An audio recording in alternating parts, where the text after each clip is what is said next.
Hi everyone, welcome back to my channel. This is Shubhadeep Mondal, a second year MBBS student of Mednipur Medical College and Hospital.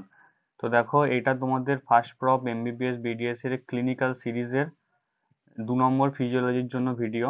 আর এখানে আমি general physiology আর nerve muscle physiology এই দুটো ইউনিটকে আমি cover করেছি।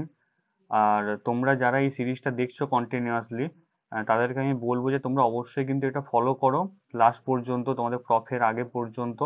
এবং প্রতিটা জিনিস কি কি জিনিস তোমাকে ছাড়তে হবে, কি কি জিনিস পড়তে হবে, লাস্টে তোমরা কিন্তু এই সিরিজটা দেখলেই বুঝতে পারবে।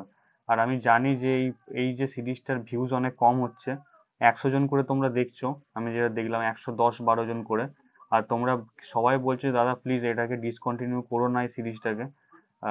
তো ঠিক আছে, 100 জনের মধ্যে যদি 50-60 জনেরও লাভ হয় এতে, মেডিকোদের, তাহলে অবশ্যই আমার খুব ভালো লাগবে। তাদের হেল্প তো হচ্ছে। আমি জানি যে বেশি ভিউজ হয়তো এখানে আসবে না, কারণ অনেকেই রিলস আর ওই নিট ইউজির কাট অফ দেখতে ব্যস্ত এখনই। তো ঠিক আছে, চলো শুরু করা যাক। জেনারেল ফিজিওলজির জন্য বলি। জেনারেল ফিজিওলজিটা তোমাদের অনেকেই ইগনোর করে। তো আমি বলবো যে এখানে যে ইম্পর্টেন্ট কোশ্চেন গুলি আছে, এটা কিন্তু তোমাদেরকে 10 থেকে 15 নম্বরে একটা কোশ্চেন কিন্তু এখান থেকে আসতে পারে উইথ শর্ট নোটস।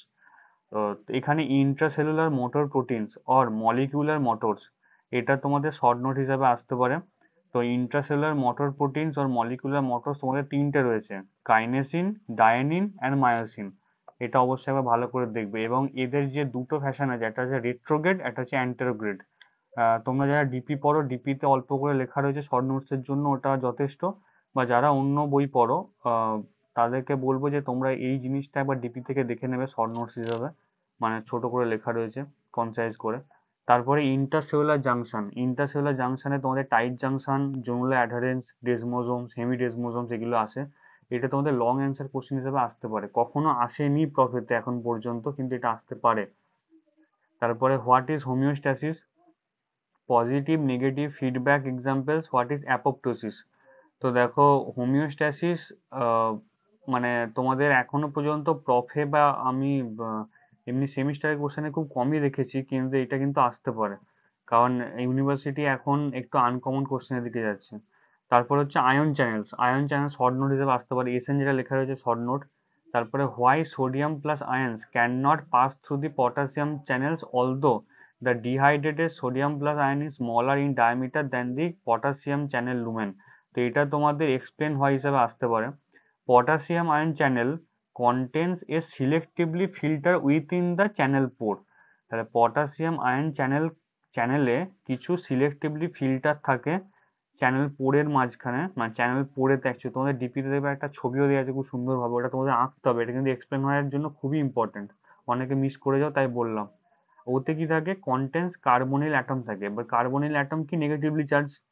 এরপর নেগেটিভলি চার্জের জন্য ওখান দিয়ে সোডিয়াম প্লাস আয়ন্সটা, ওটা যখন হাইড্রেটেড হিসেবে ঢোকে, তখন সেটা এনার্জেটিক্যালি আনকমফোর্টেবল হয়। তো এটা তোমাদেরকে অবশ্যই লিখতে হবে, এই পয়েন্টটা তোমাদেরকে মেনশন করতে হবে, তবে তোমরা 4-এ 4 পাবে এক্সপ্লেন হওয়াতে, এবং ছবিটা তোমাদেরকে দিতে হবে।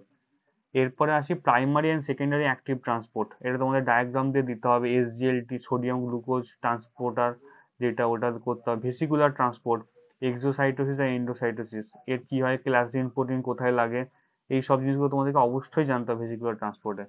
তারপরে আসি নার্ভ মাসল ফিজিওলজি। দেখো, নার্ভ মাসল ফিজিওলজি খুবই ইম্পর্টেন্ট তোমাদের প্রফের জন্য, তো অবশ্যই একটা লং কোশ্চেন তোমরা এক্সপেক্ট করতে পারো। এতে প্রথমে আমি রেখেছি what is RMP, resting memory potential কি জিনিস, আর আরএমপি কে মেনটেন করে বা আরএমপির কজ কি কি, এটা আমাদের এবারে পড়েছিল প্রফেতে। তারপরে তোমাদের মোস্ট ইম্পর্টেন্ট এখান থেকে, ট্রান্সপোর্টের এখান থেকে, gives Donald equilibrium. What is gives Donald equilibrium, একটা ছবি আঁকবে, দুটো এ আর বি দিয়ে দেখবে আমাদের ডিপিতে ভালো করে দেওয়া আছে। তারপরে important effects of Donald equilibrium কি আছে, সেটা তোমাদের লিখতে হবে। ইন্টারসেলুলার নেগেটিভিটি বা পজিটিভিটিকে মেনটেন করে, নেগেটিভিটি মেনলি মেনটেন করে। তো এটা তোমাদেরকে লিখতে হবে, আর ওখানে থেকে পয়েন্ট করে লেখা আছে দুটো পয়েন্ট। তারপর describe various phases of action potential with proper diagram. তোমাদেরকে অ্যাকশন পোটেনশিয়ালের যে প্রপার যে ফেজটা আছে না, যে depolarisation, repolarisation, hyper polarisation, depolarisation, আগে লোকাল রেসপন্স, এই সব জিনিসগুলো তোমাদেরকে ছবি এঁকে তারপরে এক্সপ্লেন করতে হবে, এটা একটা লং কোশ্চেন। তারপরে ডিফারেন্স বিটুইন অ্যাকশন পোটেনশিয়াল আর লোকাল রেসপন্স, এটা দেখবে ডিপিতে আলাদা করে দেওয়া রয়েছে, অবশ্যই এটা দেখে যাবে কোনটা থ্রেশোল্ড, কোনটা সাব থ্রেশোল্ড, কোনটা অল অর নান লকে মেনটেন করে, কোনটা করে না, এটা অবশ্যই তোমাদের জানতে হবে। তারপরে হোয়াট ইজ এনএমজে?